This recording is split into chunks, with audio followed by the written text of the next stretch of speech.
Tonight, we have with us the librarian from Spencer, Iowa, who rescued Dewey the library cat. I'm Richard. I'm Amber. And I'm Gary, and these are our incredible stories.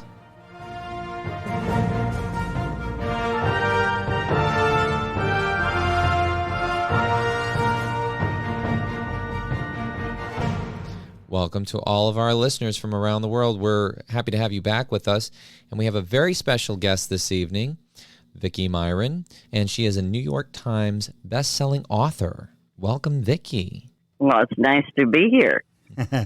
Well, Vicki, I tell you what, back in 1988, you probably had no idea that you'd become a New York Times best-selling author. You had no idea probably that what happened then would actually change your life forever. That's absolutely true.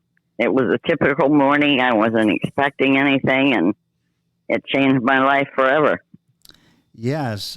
Can you tell us a little bit about what happened? It was a cold, wintry morning, and you were prepared just to go in. It was another day at work at the library in Spencer, Iowa. And what happened when you got there? Well, I usually get there before all the staff, and I was making coffee, and the next thing on the list was emptying the book drop. Our book drop is about 4 feet by 4 feet, about 2 feet high, and it has a slot outside in the alley.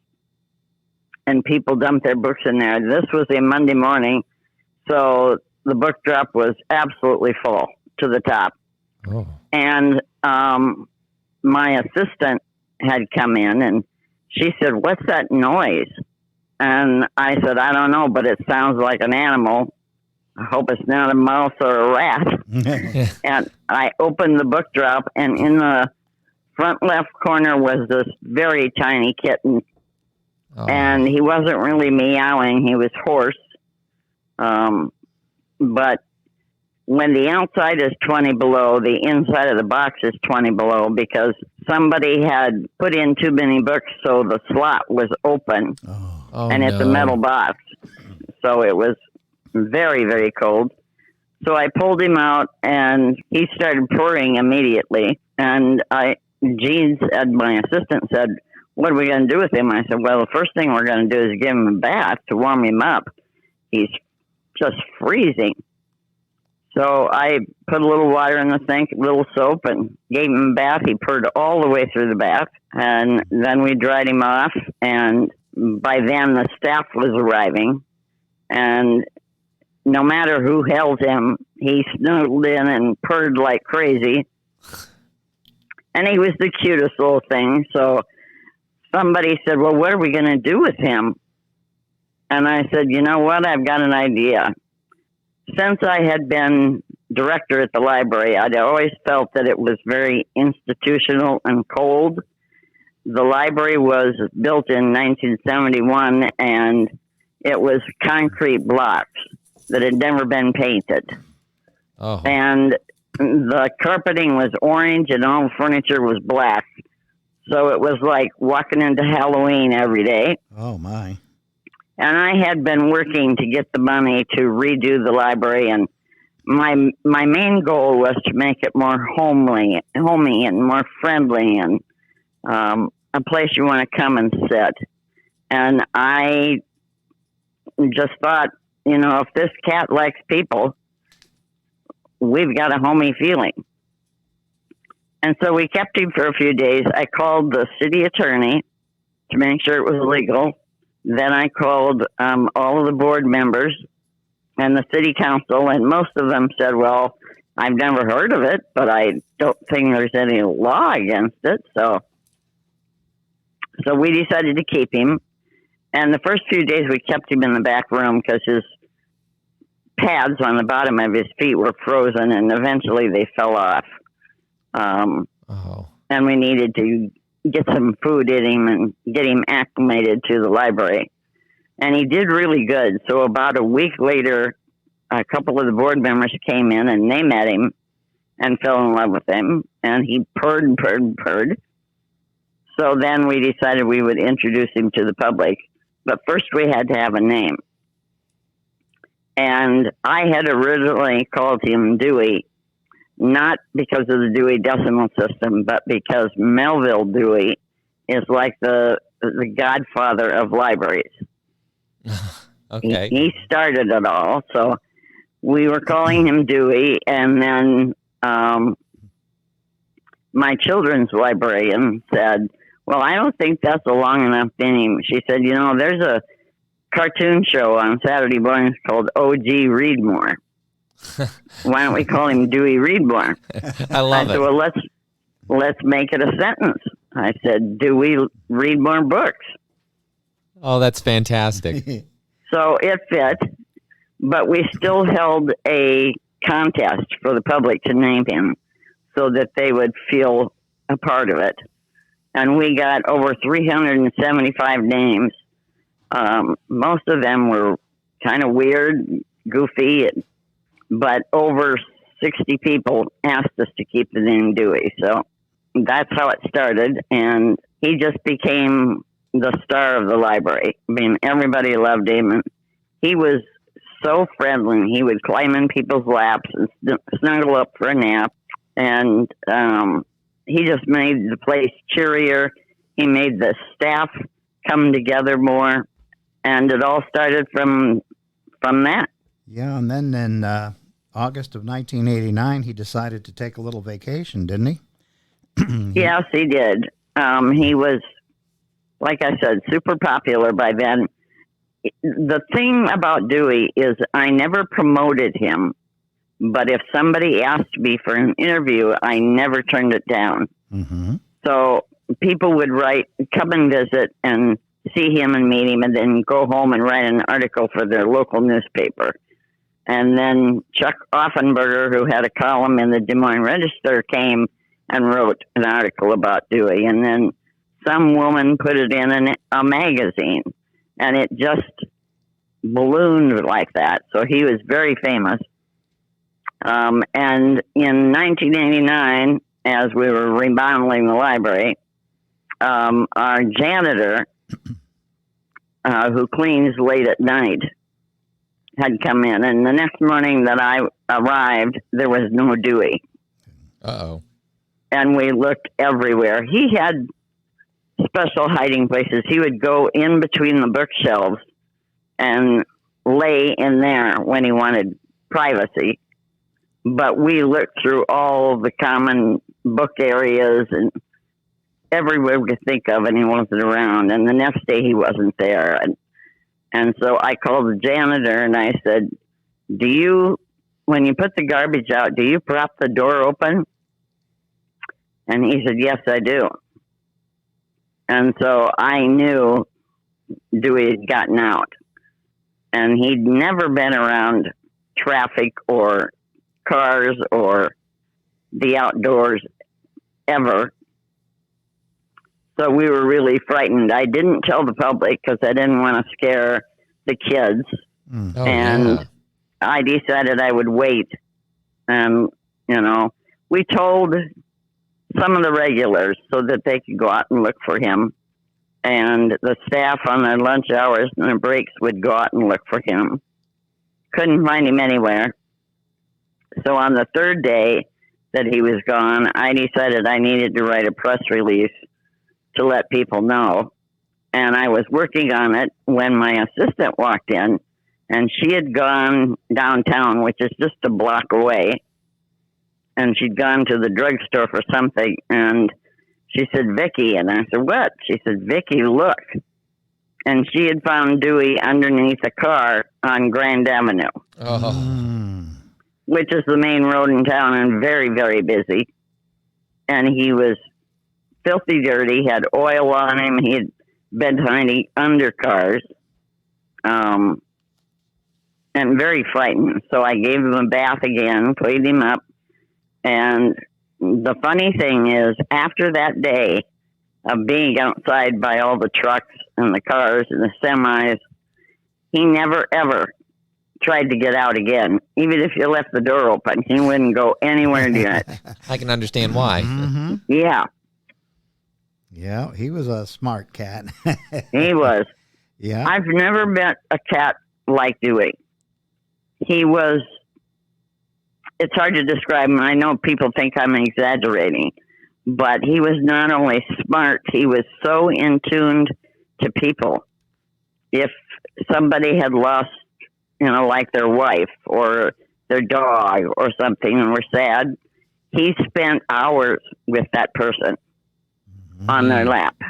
Yeah. And the other thing that was unique about him is he didn't care if you were rich or poor, filthy, dirty, or clean, homeless or rich. He didn't care. He never discriminated. Whoever picked him up, he absolutely adored them. Snuggled in and purr. The only person who could not touch him was the vet. As soon as Dr. Esterly came in the library and said something, he recognized the voice and he would go hide for hours. Oh, no. I told you he was a smart cat. He was a smart cat. That he was. Yep. He was so smart that if I had to,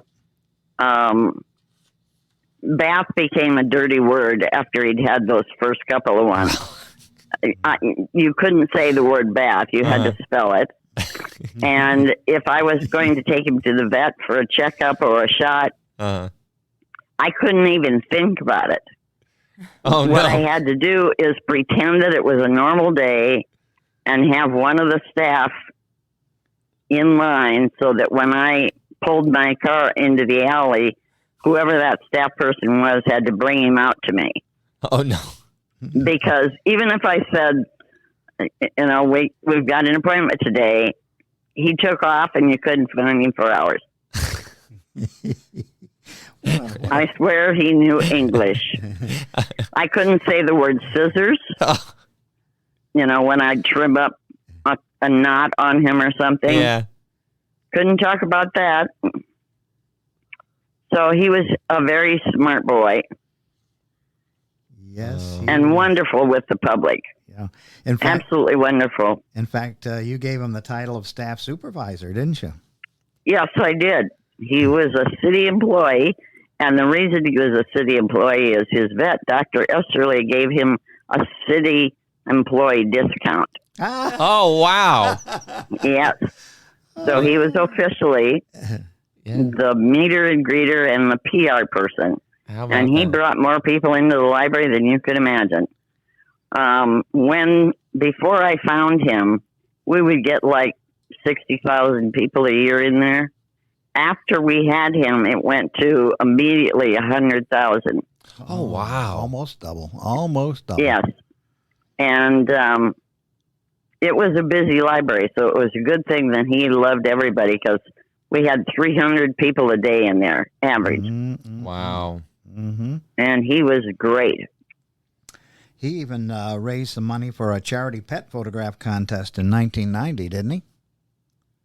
He did. One of the main photographers in town was having a pet photograph thing. It was $10 to get your pet's photo taken. So I took Dewey over there, and he explored around the room because you could imagine the number of pet smells that were in that room. He had done dogs and cats and everything, and Dewey loved cameras. If somebody brought a camera, he would pose immediately. That's why there were so many documentaries about him and photos of him.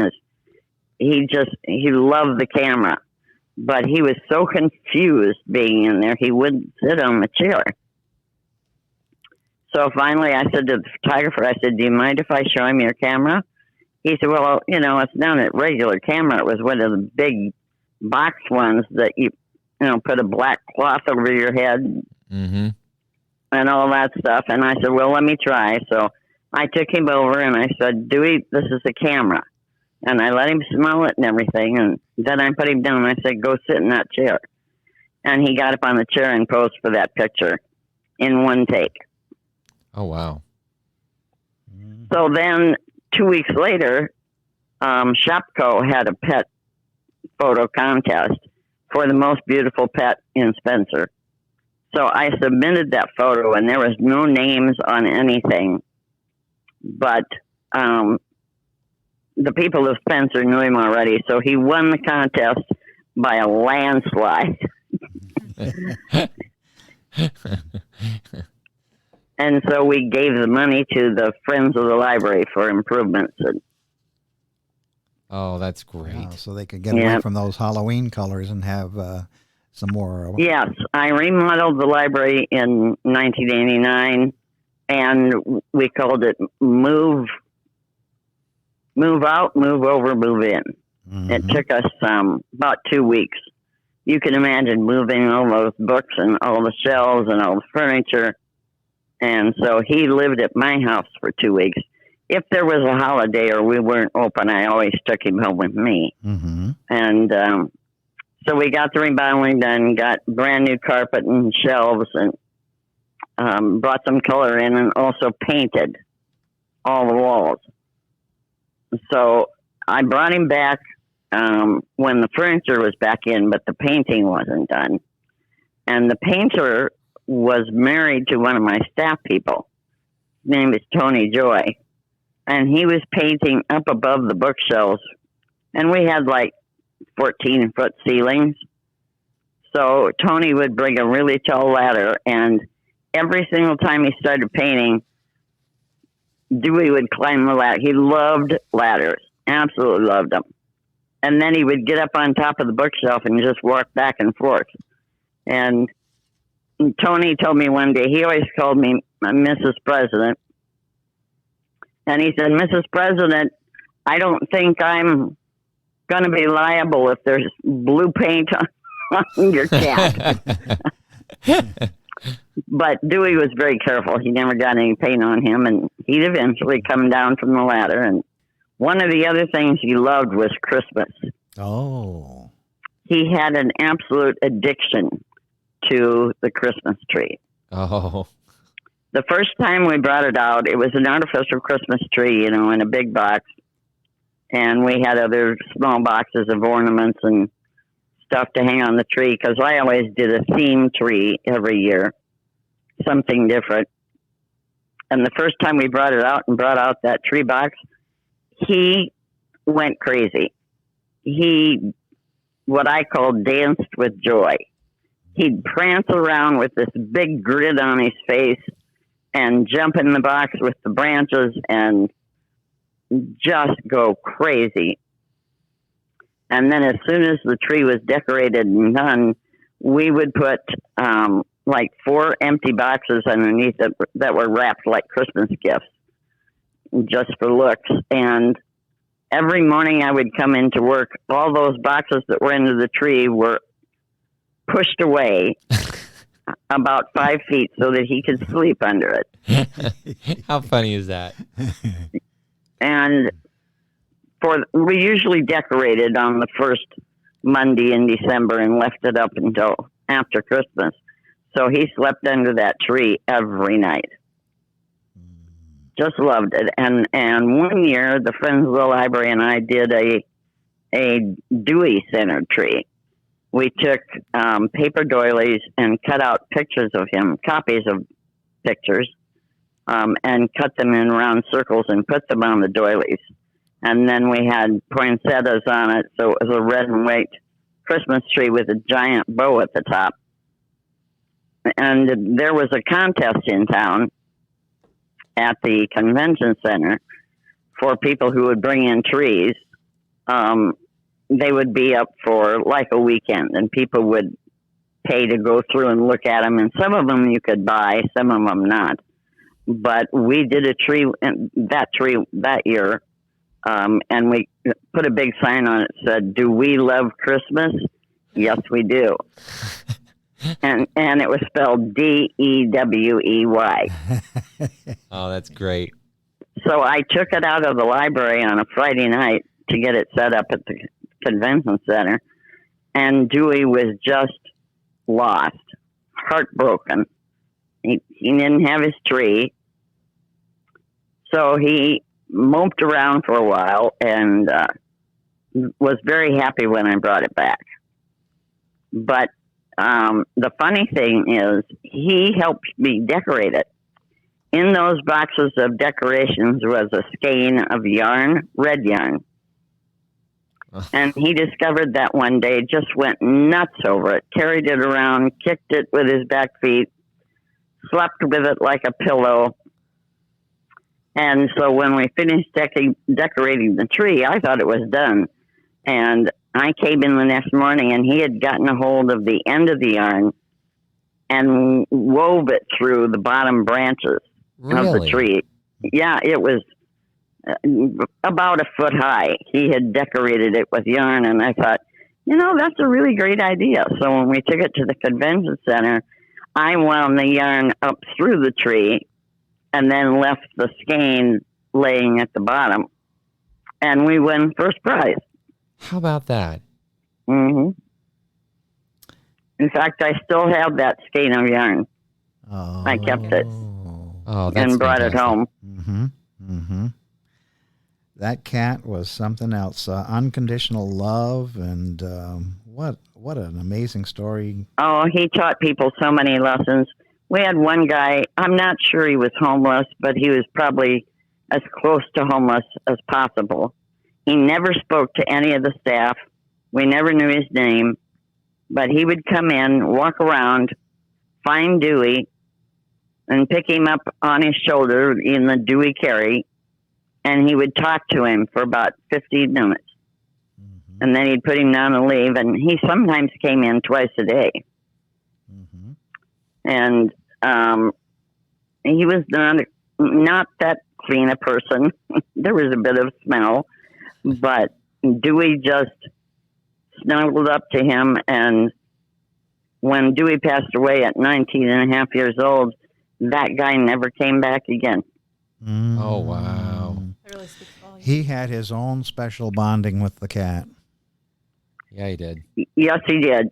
And what's amazing is people would come up to me all the time and whisper to me, and they'd say, well, I know Dewey loves everybody, but he and I have a special bond. And I'll bet 20 people told me that. Mm-hmm. Oh, I believe it. Which, is a tribute to him, that he made people feel that special. Yeah, that's a very special trait that he had there. And you mentioned that at 19 and a half, he did pass away. But even to this day, Vicki, Dewey is helping to raise money for the Friends of Spencer Library, because a few weeks ago, we ordered some of those postcards. And I actually have one in my collection. Amber has. I'm a huge Dewey fan, first of all, and I work with special needs children. And as I recall, Dewey had an affinity for children with disabilities. Oh, he did.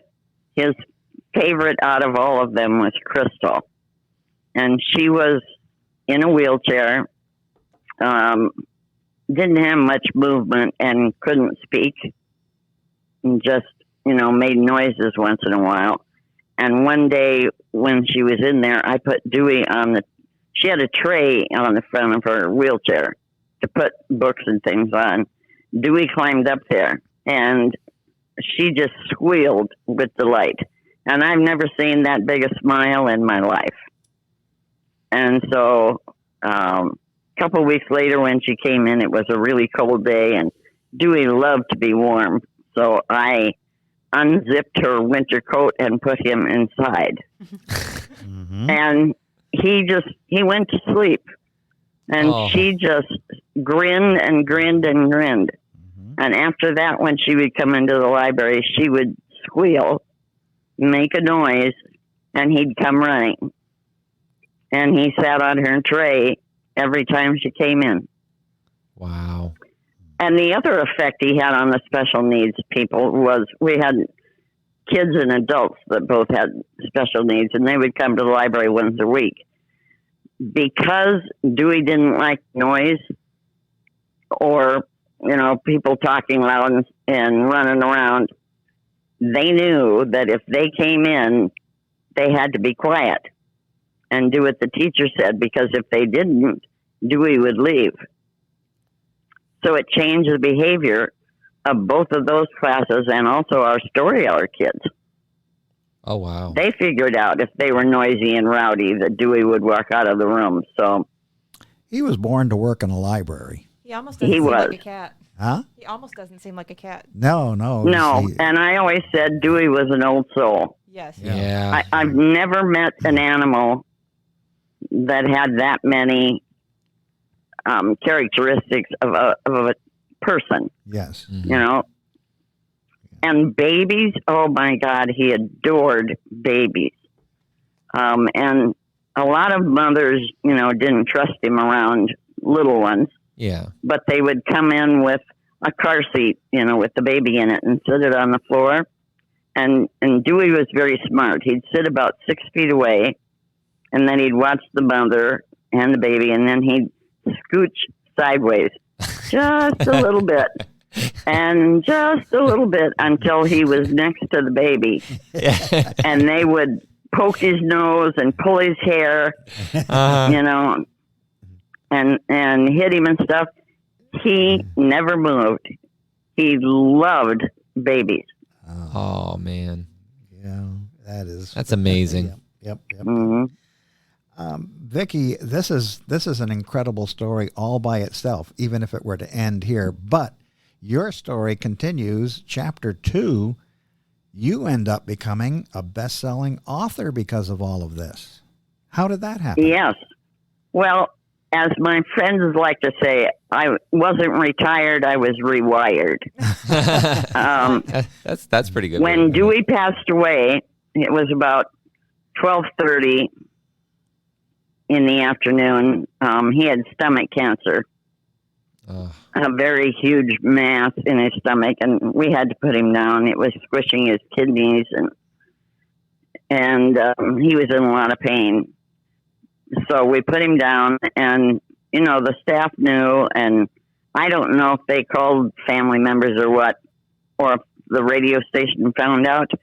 But by 3 o'clock that afternoon, that was when they had the CBS afternoon news break at 3 o'clock.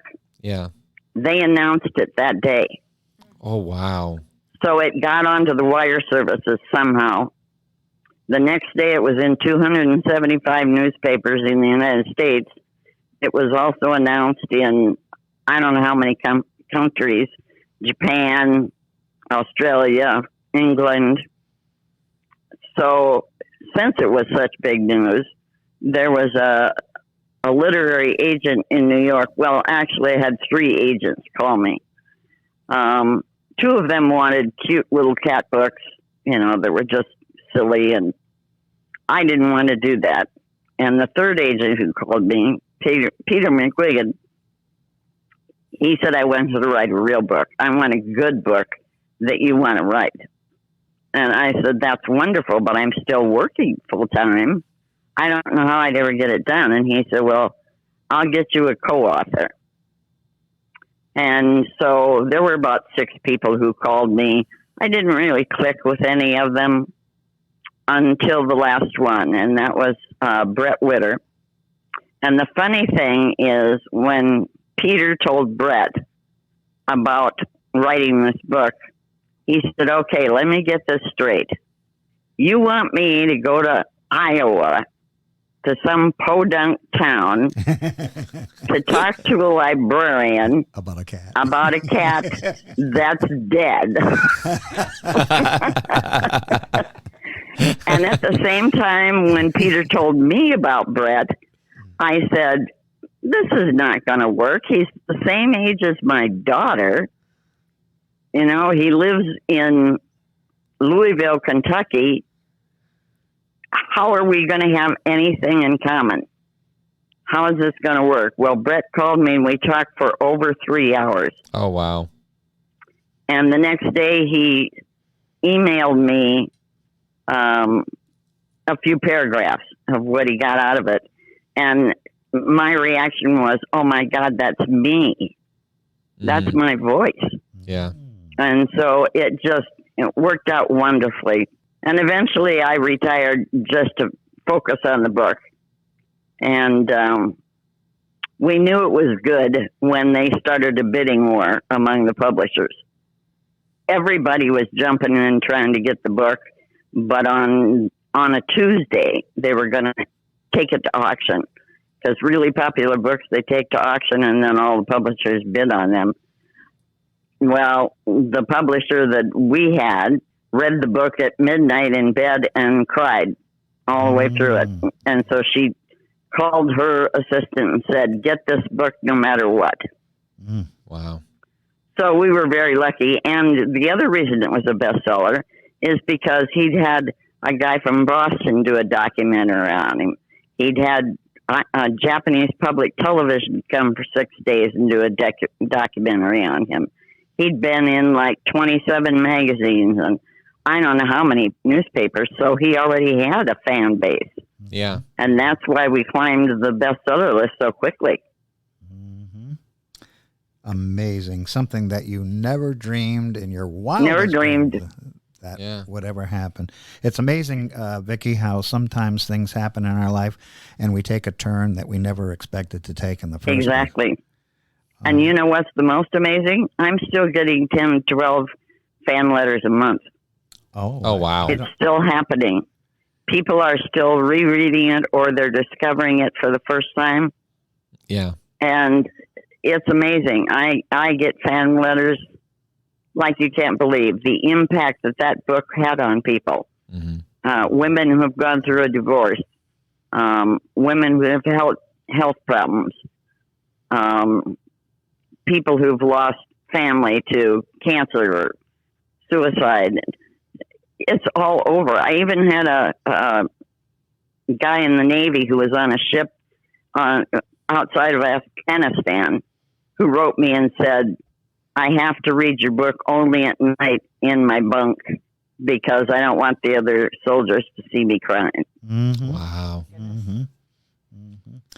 Because so he's touched a lot of people, and that's the most amazing thing of all. I'm so blessed that this book had such an impact and changed people's lives. Yes, Vicki, it's a book about unconditional love, and there's nothing better than that for absolutely to spread. And you have certainly touched the hearts and minds of millions around the world, and like you say, it continues to this day. And as I said earlier, he continues to raise a little bit of money for the library. That's right. Dewey is still going strong. This is one fantastic cat. He was quite the teacher. Yes. Not just very a teacher, much so. But I had a 9-year-old girl write me a few years ago, and she said, I've read your book, and I really love it, but I don't have anybody to talk to about my feelings. My mother took me out of school to homeschool me. I don't have any friends. I don't think I belong in this world. And so I wrote her back and I said, please don't say that. You're perfect the way you are. Yeah. And go talk to a minister, an aunt, a neighbor, somebody.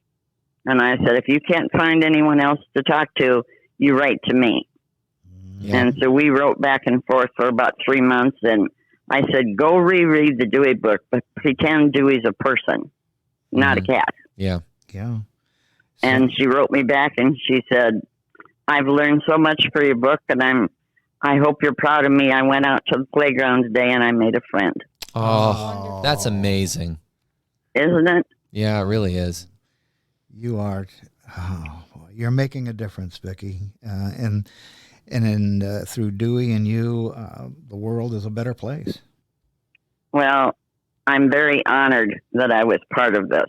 Yes. Yeah. And you had the foresight to see that this is more than just a pet story. This is a story of unconditional love that transcends just about everything else. And as you say, those kind of stories can help people in need. Oh, absolutely. Absolutely. Mm-hmm. Well, in our last few moments of the podcast, Vicki, is there a parting thought that you'd like to leave our listeners around the world with? Well, I just want everybody to know that no matter what's happening to you that's bad, you can get through it. I did. And you never know what's around the corner or what's going to touch you and change your life. Mm-hmm. So be open to miracles because they do happen. Yep. And they happened in your life, that's for sure. Well, Vicki, we want to thank you very, very much for being with us this evening. This is a fantastic story of unconditional love, as I mentioned. Vicki Myron, small-town librarian, rescued a kitten that she named Dewey, and then she wrote a book which placed a library cat in the hearts. Actually, there's millions. 6 books. Yes. That's right. Yes. Mm-hmm. In addition to the seminal book that you wrote, Dewey, the small-town library cat who touched the world. And so folks can go on the internet, and if they Google your name, Vicki Myron, Myron, all of your books should pop up. And for our listeners in other countries, Amazon probably has a distribution center in your country, and it would be easy enough to purchase one of these books from Amazon. Oh, absolutely. Yes, and I want to tell everyone that there's also a website called DeweyReadMoreBooks.com. If you go there, you can actually watch, I think it's 9 videos of him. Oh, really? Playing and interacting with the public and having a birthday party and all kinds of stuff. And there's also a ton of photos. Oh. So if they want to learn more about Dewey, that's the place to go. That's the place to go. And if they want to continue to help out in some way, they can go on the website for the Spencer, Iowa Library. Yes, and there's not only postcards, there's puzzles, too. Oh. With his face on it. So This is a never-ending story. Vicki, thank you thank you so much for being with us. You're welcome. Well, it's always a joy to talk about Dewey, and I've been doing it for like 30 years. So he is your I life. enjoy it every time. He is your life. Quite a legacy, too. Yeah, what a legacy. Well, folks, I'm Richard. And I'm Gary. Amber. She's Amber. I'm Gary. And this was one incredible story. Absolutely. Till next time, guys.